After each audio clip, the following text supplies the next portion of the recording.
오늘 본문 말씀, 특별히 로마서 3장 20절부터 26절 말씀을 통해서 하나님께서 주시는 의의 선물, 의로움의 선물이라는 제목으로 함께 은혜 나누기 원합니다. 우리 먼저 말씀을 위해서 기도하겠습니다. 살아계신 아버지 하나님, 말씀으로 세상을 창조하시고 말씀으로 혼돈을 질서를 해오신 아버지 하나님, 말씀으로 병든 자와 눌린 자를 회복해 주시고 하나님의 형상을 세워주신 주 예수님, 오늘도 진리의 말씀 우리 가운데 임하기 원합니다. 우리의 복잡한 생각, 아버지 하나님 삶의 여러 가지 문제 가운데 있는 분들 있습니까? 하나님의 말씀이 나에게 준 생명의 양식, 영을 살리는 생수가 되기 원하오니 이 시간을 주의 성령님 온전히 주장하여 주옵소서. 주 예수님의 이름으로 기도드렸습니다. 아멘. 오늘은 어머니날, 미국에서는, 한국에서는 어버이 줄로 지킵니다. 여기 계신 모든 분들, 특별히 어머니로 부름받은 모든 우리 성도님들 주의 이름으로 다시 한번 축복하고 축하합니다. 우리가 어버이날, 어머니날 맞이할 때 자녀들에게 여러 가지 감정이 복합적으로 존재하는 것 같습니다. 첫 번째 감정은 돌아가신 부모님에 대한 그리움입니다. 삶에 지치고 힘겨울 때 달려가서 내 속마음을 다 그대로 털어놓을 때 무조건 받아주시고 위로해 주신 그 어머님의 따뜻한 마음, 따뜻한 품에 대한 그리움이 남겨져 있을 것 같습니다. 두 번째 감정은 부모님에 대한 죄송함이지요. 부모님의 마음을 아프게 하고 잘 살아계실 때 성전에 잘 효도하지 못한 아쉬운 마음, 어머니 줄, 어버이 줄만 되면 마음이 오히려 울적할 때가 있어요. 또 하나의 감정은 성장해 나가는 과정 속에서 부모님에게 알게 모르게 받은 상처나 실망으로 통해서 그것이 계속 마음에 남아있을 때입니다. 드물지만은 어떤 자녀들에게는 그것이 계속 해결되지 않고 어머니날에도 그것이 계속 걸림돌로 작용하고 있습니다. 정말 중요한 것은 지금 부모님이 살아계시다면 최선을 다해서 효도하시고 존중하시고 자녀로서 하시는 대로 노력하는 것, 이것이 바로 자녀가 가진 특권이죠. 하나님께서 약속하신 복받는 비결 가운데 한 것임을 믿으시고 지금도 부모님께 잘하시고 또한 이제는 생존하지 않으신다면 여기에 계신 우리 믿음의 한 가족, 우리 어르신들을 잘 봉양하는 것, 부모에 대한 공경의 모습을 믿습니다. 한국에서 한 무선 통신 기업에서 소셜 분석을 하는 플랫폼에서 약 5만 명이 넘는 사람들에게 어버이날, 오늘 같은 날이죠, 부모님들이 가장 인기 있는 선물은 무엇일까? 이런 질문을 전해주었습니다. 무슨 대답이 나왔을까? 1번이 캐시 맞습니다. 뭐니 해도 머니죠, 머니. 선물 1순위가 캐시를 뽑혔습니다. 그리고 선물 2순위 넘버 2가 뭐라 생각하세요? 넘버 2는 좀 어렵죠. 전화 한 통화였습니다. 전화 한 통. 자녀, 어머니 사랑합니다, 감사합니다, 어머니 고마웠습니다, 수고하셨습니다, 전화 한 통화.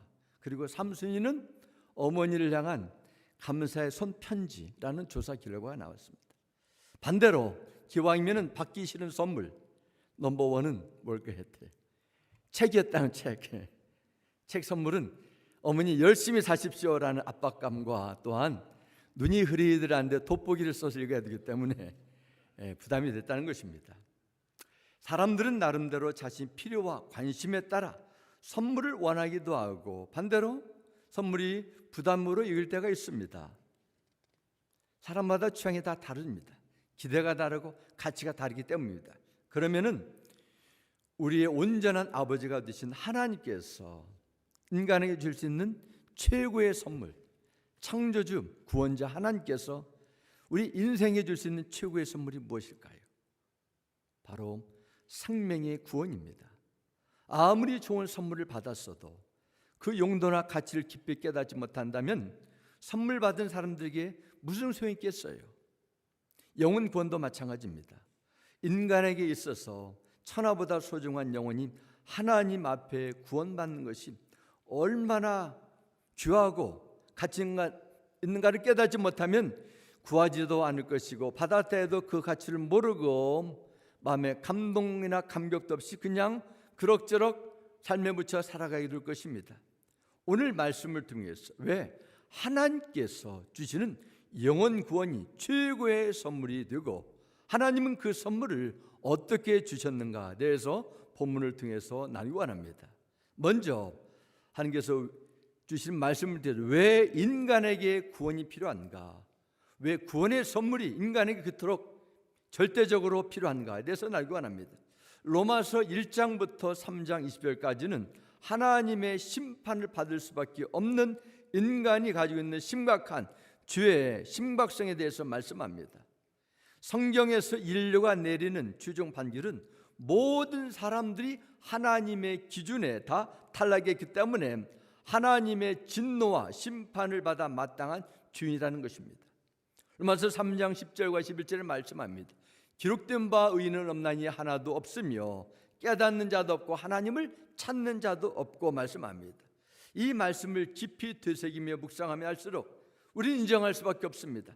나는 죄가 없어, 나는 그래도 나름대로 내 양심에 걸맞게 살아왔어, 이렇게 주장하는 사람들은 많이 있을지라도 성경은 의인은 하나도 없다 선언합니다. 내가 나름대로 의롭게 산다고 자부해왔지만 실제로 내 안에 오만과 교만과 허세가 꽉꽉 채워져 있습니다. 나는 하나님께서 원하시는 것을 찾는다고 찬양은 부르는데 실제로 나의 욕심과 우선순위를 채우기 위해서 쏟아붓고 지금까지 달려온 것입니다. 이사야 29장 13절은 이렇게 말씀합니다. 주님께서 말씀하신다. 이 백성 입으로는 나를 가까이 하고 입술로는 나를 영화롭게 하지만 그 마음으로는 나를 멀리하고 있다. 그들이 나를 경외한다는 말은 다만 들은 말을 흉내내는 것일 뿐이다 말씀합니다.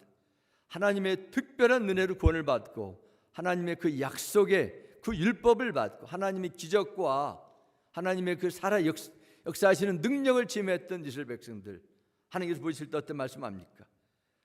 너희들의 모습은, 너희들의 입술로는 가까이 있는 것 같지만은 너희들의 마음은 다르다는 것입니다. 너희들의 종교적인 열심, 도덕적인 행실, 누더기 옷처럼 추하다는 것입니다. 인간이 만들어내는 의로움과 거룩함도 하나님 보시는 더럽고 냄새나는 누더기에 불과하다는 것입니다. 이것이 성경 전체에 계시하는 인간이 가지고 있는 영적 상태입니다. 지난주에도 그 말씀 나눴습니다. 그렇습니다. 아무리 종교적인 열심과 지식이 넘쳐난 사람도 하나님 앞에서는 한 사람도 어김없이 누구를 막론하고 죄인입니다. 그래서 오늘 본문 23절에도 말씀합니다. 모든 사람이 죄를 범하였음에 말씀합니다. 과거는 현재나 미래도 똑같습니다. 하나님의 영광에 이르지 못하더니 선언합니다. 모든 사람이 죄를 범했던 말씀은 모든 인생이 다 죄에 대한 책임을 반드시 물어야 때가 온다는 것입니다. 감옥에 있던 사람이든지 감옥 밖에 있는 사람이든지 다 하나님의 심판은 스스로의 힘으로 피할 수 없다는 의미입니다. 또한 하나님의 영광이 이르지 못하다, 이 의미는 죄로 인해서 하나님과 단절된 영적 상태를 의미합니다. 하나님을 알 수도 없고 알려져도 이 자연의 그 모든 이치를 통해서도 분명히 창조주 하나님이 계시한 것을 깨우쳐주면서도 마음으로 거부하는 그런 영적인 기만 상태를 의미합니다. 인간 안에 주는 하나님을 바로 알 수 있는 영적 기능을 완전히 망가뜨렸습니다. 하나님의 음성을 들을 수 없습니다. 성경을 읽어도 하나님의 말씀 믿어지지 않고 오히려 비판하고 거짓이라고 주장하게 됩니다. 죽음의 공포가 찾아와도 끝까지 하나님의 구원을 구하지 않고 찾지 않습니다. 인간에게 있어서 가장 큰 불행은 죽음 후에도 하나님의 심판이 있으면서도 거기에 대해서 어떠한 관심도 없이 살아가다가 죽음을 맞이하는 것이지요. 그러나 여기에 또 한 가지 심각한 문제가 있습니다. 그건 바로 내가 그런 영적인 죄인이라는 상태를 모르고 그냥 가볍게 여기고 산다는 것입니다.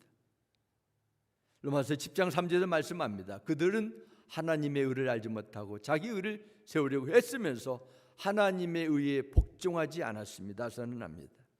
인간들은 죄의 권세를 모르고 자기가 뭐 좋은 일을 하면서 사회적인 정의를 이루고 뭔가를 사회를 좀 바꾸자 하는 그런 일을 한다면서도 이것이 하나님 앞에 좋을 것이라 착각하고 마귀에게 속아 산다는 것입니다. 오히려 다른 사람의 잘못이나 죄는 잘 보이고 알려졌는데 내가 가진 죄의 문제는 그렇게 심각하게 여기지 않고 다른 사람, 세상, 어떤 대상의 죄의 문제를 전가시킵니다. 인류의 조상 아담과 하와가 선악과를 먹는 죄가 빠졌을 때에도 그의 아들 가인이 아벨을 죽이는 무시무시한 죄에 빠졌을 때도 다 그렇게 나왔습니다. 나는 괜찮은데 저 사람이 나를 그렇게 만들었다는 것입니다. 이것도 죄가 가져다주는 병폐 현상입니다. 제가 죄인인 줄 모르기 때문에 인정하지도 않고 또 스스로 내가 죄인이라고 고백할 수 있는 능력도 상실한 채 그렇게 살아가게 됐습니다. 하나님께서 보시고 궁일이 여기셨어요. 안타깝게 여기시고 가만두지 아니하시고 해결책을 보여주셨습니다. 바로 하나님께서 제시하신 해결책이 바로 율법입니다. 율법. 갈라디아서 3장 24절 말씀합니다. 이같이 율법이 우리를 그리스도께로 인도하는 초등교사가 되어 우리로 하여금 믿음으로 말미암아 의롭다함을 얻게 하려 함이라 말씀합니다. 사도 바울이 율법을 초등교사라고 표현했습니다. 이 전했던 개역 성경에 보면은 몽학선생 이렇게 번역을 했습니다. 당시 초등교사 몽학선생이라는 그 의미는 옛날에 고대 시대에 그 권력을 가진 그 사람들이 주인집 자녀들을 돌보도록 고용한 노예 교사입니다. 노예 교사. 즉 율법은 우리를 천국으로 인도하는 길이 아닙니다. 율법은 사람이 잘못 길로 가면 그것을 지적하고 바른 길로 이끄는 그런 역할이 있습니다. 죄는 사람들의 어두운 마음속에 감춰져 있습니다. 죄성이라고 말하죠. 그로 말미암아 하나님과 단절되고 하나님의 영광 이루지 못하게 됐습니다. 하나님이 사람을 창조하신 인간의 죄에 물들어 죽음에 이른 것이죠. 하나님은 그런 인간을 죄와 사망에서 건져오시고자 하는 그런 간절한 하나님의 안타까움과 강권적인 사랑이 있었습니다. 그렇게 하기 위해서 하나님께서 하신 방법은 먼저 사람 안에 들어온 죄 그리고 죄로 인해서 죽음이 이르렀다는 사실을 사람들에게 깊이 깨우쳐주고 하나님께서 약속하신 그 구원의 길을 제시하기 위한 목적이 있었다는 것입니다.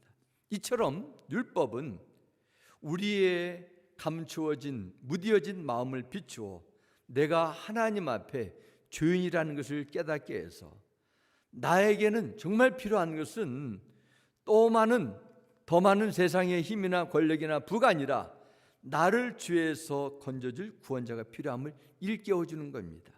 율법이 하나님의 말씀이요 생명의 빛이 되기 때문에 그렇습니다. 그런데 율법이 가진 이 한계가 있어요. 율법이 할 수 없는 부분이 있습니다. 바로 율법은 무뎌진 사람의 양심을 일깨우고 죄를 드러나게 하는 중요한 역할은 하지만은 그 안에 감추어진 죄, 들추어진 그 죄의 문제를 제거할 수 있는 능력이 율법에는 없다는 거예요. 그래서 주님은 20절에 이렇게 말씀합니다. 그러므로 율법의 행위로는 그의 앞에 의롭다 하심을 얻을 육체가 없나니 율법으로는 뭘 해요? 죄를 깨달음이니라 말씀합니다. 율법의 역할이에요. 예를 들자면 그렇습니다. 어떤 방에 더러운 물건이 가득 채워져 있어요. 근데 방이 캄캄합니다. 방 안에 물건이 어디 있는지, 물건이 더러운지 깨끗한지 모릅니다.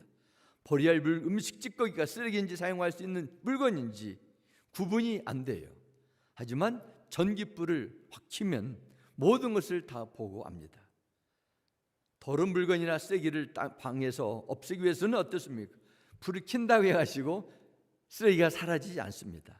누군가가 이제는 그 방을 깨끗이 청소를 해줘야 돼요. 버려야 돼요. 병원에 갔습니다. 의사 선생님이 환자를 정확하게 진단하고 병의 원인을 찾아냈다 해가지고 종양을 발견하고 그런 문제를 알았다 해서 그것이 병이 완치되는 것은 아니라는 것입니다. 병을 치료하기 위해서 어떻습니까? 이제는 이 약을 드셔야 됩니다. 이제는 몇 날 며칠에 날짜를 잡아드리게 되니까 제거 수술을 하셔야 됩니다. 이런 조치를 취해야 돼요. 인간의 영적 상태도 그렇습니다. 율법은 인간의 내면 상태를 정확히 들춰냅니다. 율법은 우리 죄를 깨닫게 해줘요. 하지만 제거할 수 있는 능력이 없어요. 인간 율법의 지킴이나 의롭고 사는 것이 어떤 다른 사람보다 난 조건 때문에 하나님의 의가 주어지는 것이 아닙니다. 율법으로는 오히려 죄를 깨닫게 하지만은 그것이 내가 하나님 앞에 거룩함을 만들 수 없다는 것이 바로 성경에서 나오는 분명한 증거입니다. 하나님의 의는 나의 선 행실이나 고행으로 이룰 수 없습니다. 평생을 돌을 닦아도 내가 선한 일을 해도 하나님의 완전한 기준에 이룰 수 있는 사람은 없습니다. 오직 하나님께서 직접 주셔야 돼요. 그러면 하나님께서 예배해 두신, 하나님이 마련하신 그 새로운 의가 무엇인가 살펴보겠습니다. 율법으로 죄를 인식하고 어떻게 할 수 없는 인간의 절망과 한계를 보시고 하나님은 죄를 제거할 수 있도록 놀라운 일을 행하셨습니다. 그 본문의 21절 이렇게 나옵니다. 이제는 율법 위에 하나님의 한 의가 나타났으니 율법과 선지자들에게 증거를 받은 것이라 선언합니다. 그러나 이제는, 이 뜻은 한국어는 이제는 나왔지만 영어 보면 but now가 포함됐습니다. 지금까지는 3장 20절까지는 이런 인간의 절대 절망의 봉착이 있지만은 그러나 이제는 말씀합니다. 우리말 성경에 이렇게 번역되어 있어요. 그러나 이제는 율법과 상관없이 하나님의 의가 나타났습니다. 그것은 율법과 예언자들이 증언한 것입니다. 이렇게 우리말 성경에는 따로 번역되어 있습니다. 즉 무슨 말씀입니까? 21절 그 전에 나오는 어떤 것입니까? 영원한 심판과 저주 가운데 있는 인간의 영적 상태.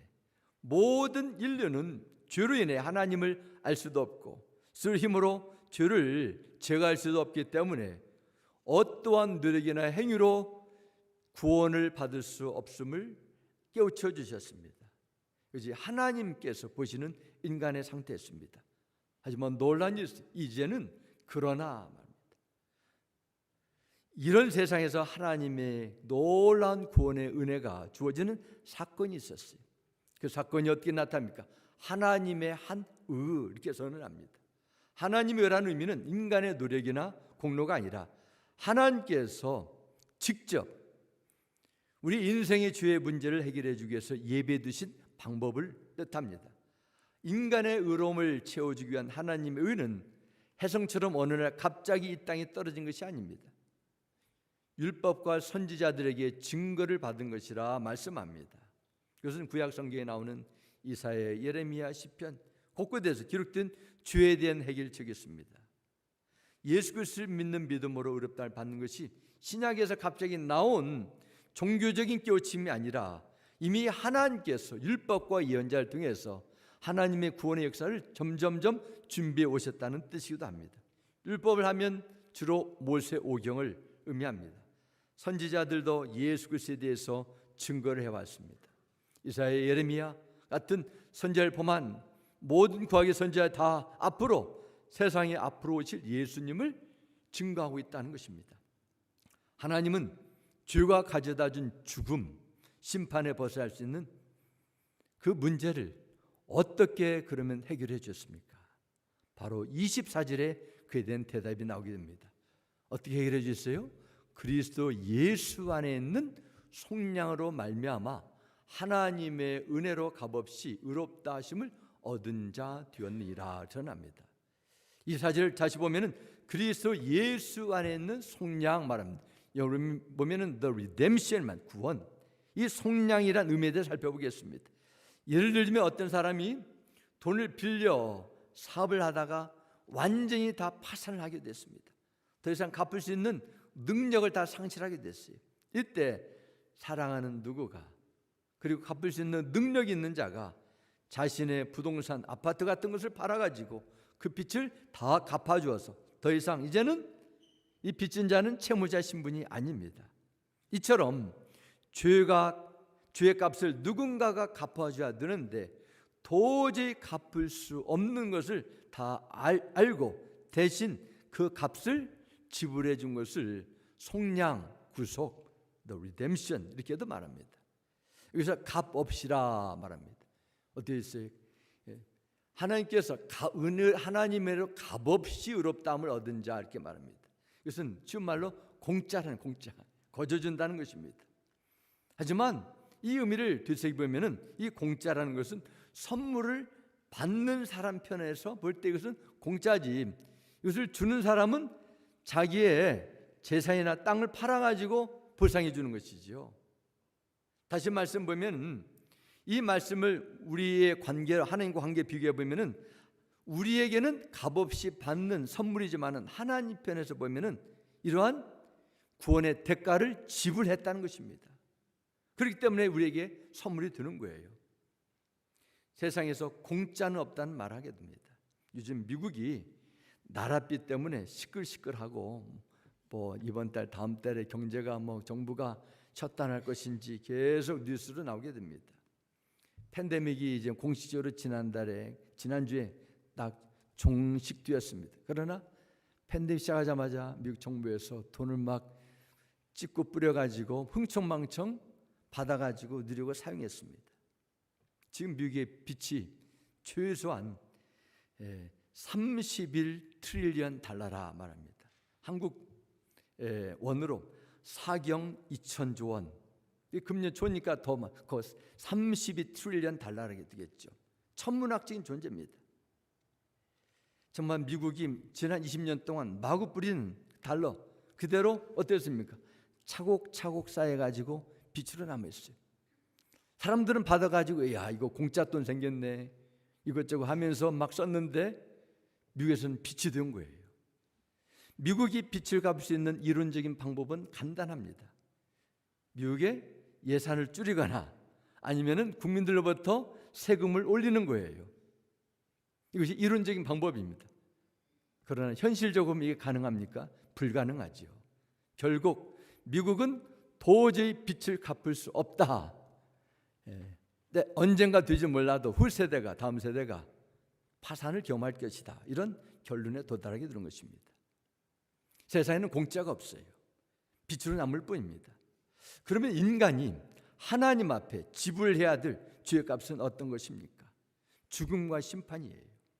세상에 어느 누구도 인간이 짊어진 죄의 영원한 심판의 문제를 해결할 수도 없고 갚을 수도 없습니다. 인간이 하나님을 거부해 죽게 되었는데 이 인간의 죽음의 문제를 대신 해결해 줄 사람 이 세상에 어느 누구 없습니다. 하나님께서 이것을 다 보시고 인간의 죄를 대신해 갚을 수 있는 조건을 세워주셨어요. 그 조건은 의로운 자의 희생입니다. 죄의 빚이 없는 자가 갚아주는 것이죠. 그 내용이 25절에 나오게 됩니다. 이 예수를 하나님의 그의 피로써 믿음으로 말미암는 화목제물로 세우셨으니 이는 하나님께서 길이 참으시는 중에 전에 지은 죄를 간구하심으로 자기의 의로우심을 나타내려 하심이니 말씀합니다. 그의 피로써 말합니다. 하나님 그의 피로써. 구약에서는 피는 생명을 뜻합니다. 또한 구약에서는 피는 죽음을 의미하기도 합니다. 즉 인간의 생명의 죽음의 문제를 해결하기 위해서 오직 죄가 없으신 죄의 빛이 없으신 하나님의 아들 예수께서 이 땅에 오셔서 십자가에서 흘리신 피의 능력이 들어와 올 때 죄의 값이 지불된다는 거예요. 성경은 여러 곳에서 이 내용을 반복해서 강조하게 됩니다. 히브리서 9장 12절 후반절에도 이렇게 말씀합니다. 그는 염소나 송아지의 피로서가 아니라 자기의 피로써 우리에게 영원한 구원을 이루셨습니다 말씀합니다. 베드로전서 2장 4절 말씀에도 그분이 친히 나무에 달려 그분 누구예요? 예수 그리스도죠. 자기 몸으로 우리의 죄를 짊어지셨으니 말합니다. 이는 우리가 죄에 대해 죽고 의에 대해 살게 하시려는 것입니다. 그분이 채찍에 맞음으로 여러분이 나음을 얻었습니다 말씀합니다. 예수님이 흘리신 피는 모든 인류를 죄에서 구원하시는 능력이 있습니다. 왜냐하면 주님의 피는 죄가 그 안에 한 방울도 들어가지 않은 의로움의 피가 되기 때문에 그렇습니다. 그래서 우리는 주의 보혈 precious blood 이렇게 말합니다. 인류 역사상 죄인이 아닌 한 사람은 오직 예수 그리스도입니다. 오직 그분만이 인간의 죄를 대신해서 갚을 수 있는 능력이 있다는 말씀입니다. 그분이 십자가를 내신 피로 말미암아 하나님 앞에서 나의 기준이 아니라 세상의 관점이 아니라 하나님 앞에서 죄의 사망에서 해방될 수 있는 길이 열리게 된 것입니다. 여기에 어떻습니까? 어느 누구도 차별이 없습니다. 믿는 모든 자들에게 시간과 공간을 초월해서 누구든지 예수의 피가 뿌려진 자에게는 죄 용서함이 임하고 구원이 임하게 된다고 성경은 약속하고 있습니다. 예수의 피가 뿌려질 때 더러운 세력이 떠나고 염려, 두려움이, 질병이 떠나게 되는 것입니다. 왜냐? 바로 주가 가져다 오기 때문입니다. 그럼 우리가 하나님께서 약속하신 그 놀라운 하나님에 의해서 우리 누구에게 어떻게 임하는가? 세 번째로 보겠습니다. 의롭다함 효력은 어떻게 생깁니까? 믿음을 통해서 임하게 된다 말씀합니다. 예수님은 율법을 다 완성하심으로 하나님의 의를 이루셨습니다. 또한 율법의 저주를 손수 다 받으시고 우리가 치러야 될 율법의 그 대가를 이루셨습니다. 그러면 성경은 율법을 100% 다 이루신 예수 그리스도 안에는 하나님의 의로움을 믿는 자에게 어떤 약속을 주십니까? 22절 다시 보겠습니다. 곧 예수 그리스도를 믿음으로 말미암아 모든 믿는 자에게 미치는 하나님의 의인이 차별이 없느니라 선합니다. 어떤 선물 주신다고요? 하나님의 의, 우리를 하나님의 의로움의 옷을 입혀준다는 것입니다.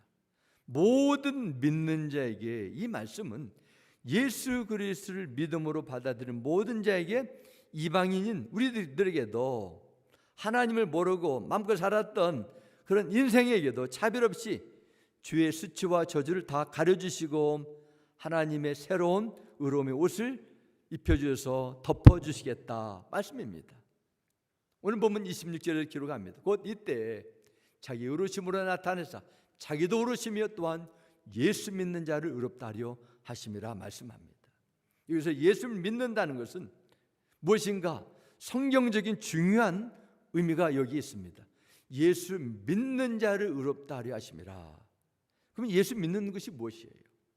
바로 예수 그리스도는 살아계신 하나님의 아들이요 부활과 생명의 주인들 뿐만 아니라 우리가 조금 전에 사도신경을 통해서 고백했던 것처럼 그분이 나를 위해서 흘리신 피의 능력으로 내 모든 죄의 저주가 용서함 받고 내 영혼이 그분의 보혈의 능력으로 구원받았다는 것을 믿는 것을 포함하는 거예요.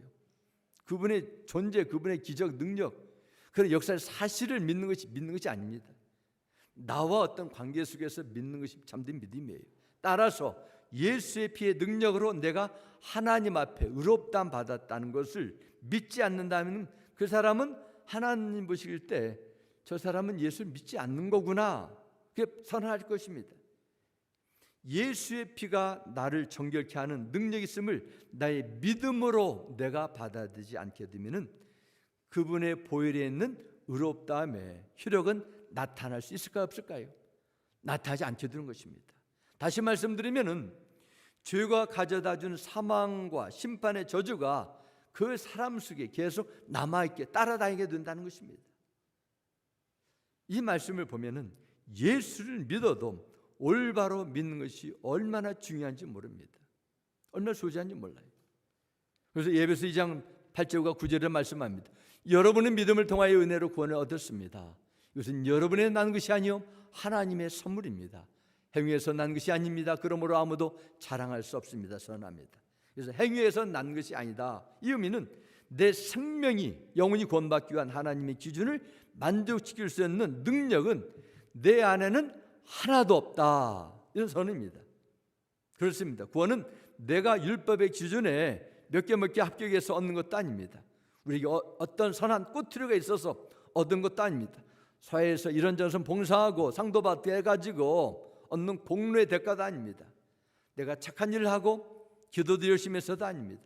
그거는 나의 의지적인 나의 수고의 결과처럼 보이지만 성령께서 내 마음을 열어주시고 예수 그리스도를 믿는 믿음의 힘을 주셨기 때문에 가능합니다. 그러므로 믿음을 선물로 받은 사람만이 예수 그리스도를 하나님의 아들이요 그리스도로 고백하게 되는 것이에요. 하나님은 예수 그리스도의 보혈로 우리의 모든 죄를 완전히 깨끗게 하셨다고 하셨습니다. 여러분이 예수의 보혈의 능력에 힘입어 신앙을 생활할 때 더 이상 곤고한 인생을 살지 않게 될 것입니다. 하나님을 아바 아버지라 부를 수 있는 존귀한 자녀의 특권을 누리게 될 것입니다.